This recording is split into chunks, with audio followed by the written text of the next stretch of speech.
Hey everybody, it's Kay, and today I'm reviewing The Girl with the Louding Voice by Abi Dare. I listened to this audiobook right before the quarantine, and I completely forgot about it until I saw it on Goodreads. And I said, oh yeah, listen to that book.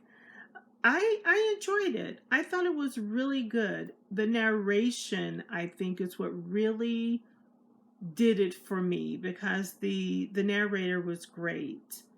The tone was good, the voice was great, the emotion was like wow. And I attribute those things to not only the author but the narrator as well. I have to give her props. In this book, we meet 14-year-old Aduni, and I think she's 14. She lives with her father, who forces her into a marriage with a man that she doesn't want to be married to, but she really doesn't have a choice. Her mother has already passed away, unfortunately, and before her mother died, she implored her to find her louding voice. And she felt this could be done through education. She felt like education was the bridge to independence and freedom for her young daughter. So after she's forced into this marriage, Edony runs away in search of her louding voice.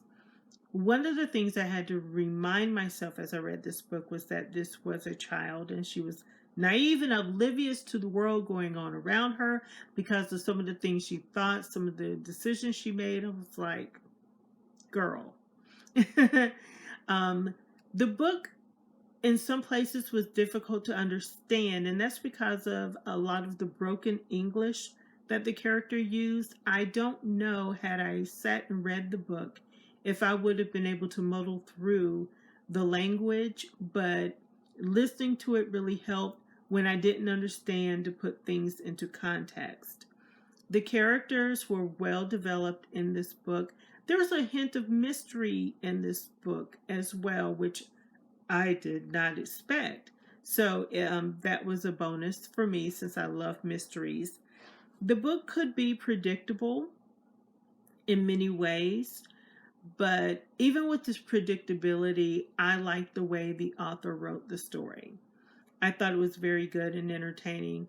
I don't know how many pages it was since I listened to it, but it didn't seem like it was a very long read. So I would suggest it, if you haven't already, to give it a try. The Girl with the Louding Voice. And I personally recommend that you listen to the audiobook as opposed to reading it, unless you don't have a problem reading some of the real broken English that the character speaks in. But it's a good read, and I would definitely read something else by this author.